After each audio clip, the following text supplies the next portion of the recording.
said Mole, and he bolted out of the house without even waiting to put on his coat.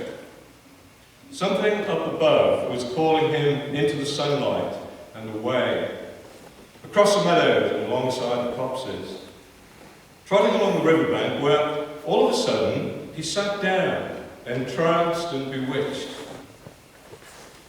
As he sat on the grass and looked across the river, he became aware of a bright little star winking at him from the opposite bank.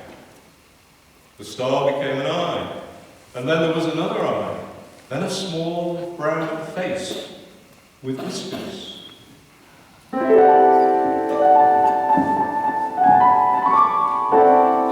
Hello, Mole.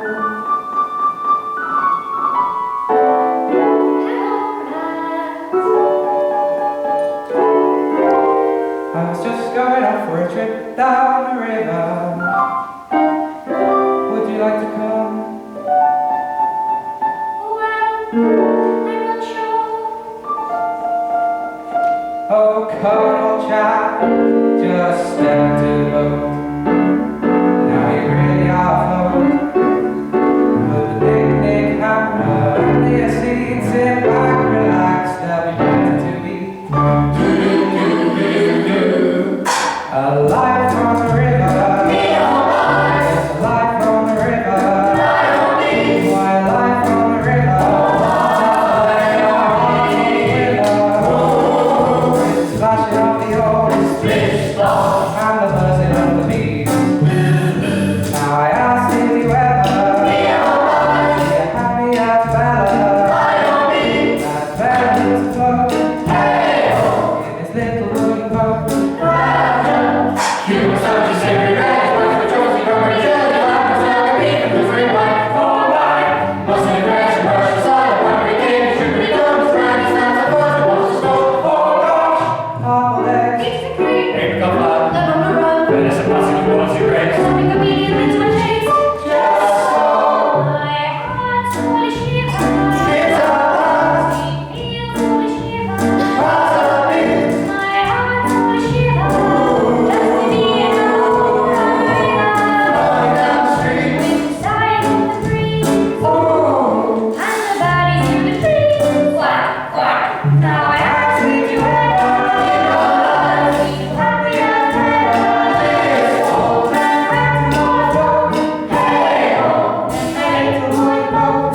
heaven. Ooh.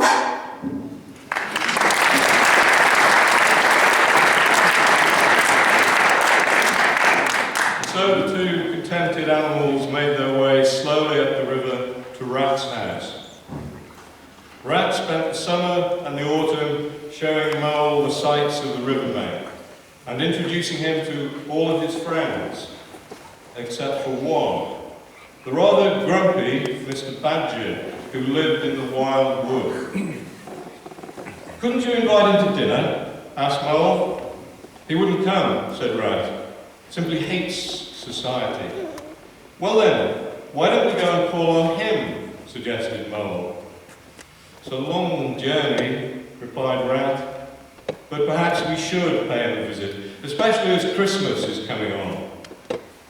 So one cold December day, they set off together through the wild wood till they reached Badger's house.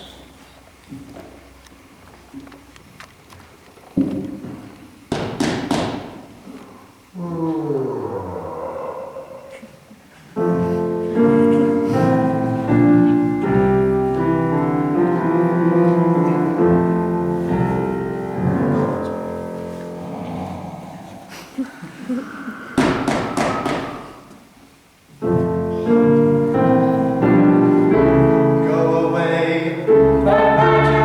it's us, round the wall. Why come in, come in? I thought you were those confounded field mice carols singing again. Come in, and sit by the fire.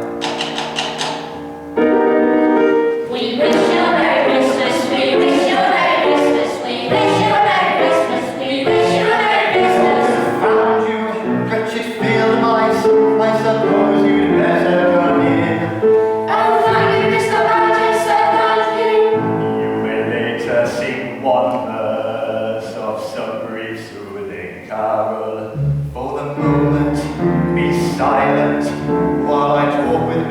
Rat and Mr. Toad. Now tell me, dear Rat, what is the news of the outside world, and in particular, what of our reckless young friend Toad? There's nothing new about the toad, except his latest crazes. I'm not a creature for his praises. There is no end to what he'll find, his stamina amazes. Amazing. I blame his parents, such well-intentioned folk, but then at last they spoiled him. I fear they must have spoiled him. Our relative says he trotted on the village, makes them tell it off, and then they fall him. Be silent. It's a problem, it's a problem, it's a terrible, terrible problem. It's a problem, it's a problem, it's a terrible, terrible problem. We'll have to do something about Mr. Toad. His comic is truly appalling. He's foolish and fickle and easily led. Seizing animals without thinking ahead. Go to the man and soon we'll be dead. What can we do to prevent him from falling? That's happy water gypsy caravan in bright canary yellow. Oh no, not bright canary yellow. The colour surely bad enough, but worse was still to follow. Alack, I think that Oxford did for him. Too true. indeed. All those aesthetic parties. I disapprove of parties. Our dad says Toad gets drunk. Our brother knows and smarties. Hold your tongue. It's a problem, it's a problem, it's a terrible, terrible problem. It's a problem, it's a problem, what a terrible, terrible problem. We'll have to do something about Mr. Toad. His comic is truly appalling. He's foolish and fickle and easily led. Seizing animals without thinking ahead. Go to the man and soon we'll be dead. What can we do to prevent him from falling?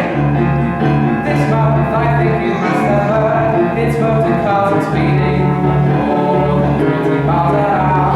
His reckless folly as he drives, to tragedy is leading. How true. The countryside is now no longer safe. His motorings a menace. Our grandmasters. We'll have to do something about Mr. Toad. His comic is truly appalling. He's foolish and fickle and easily led. Seizing animals without thinking ahead. Go to the man and soon we'll be dead.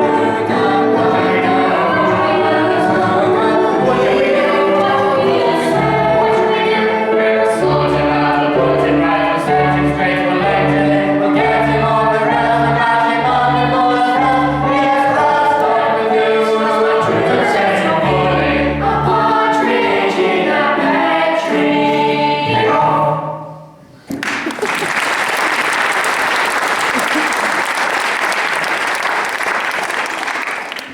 And that's how things were left. Rat and Mole returned home the next day, determined to save Toad from the dreadful consequences of his new motor car craze. The rest of the winter passed quietly, but one morning, quite early in the spring, all three animals happened to be standing in a peaceful lane near the riverbank when they heard a most terrible commotion in the distance.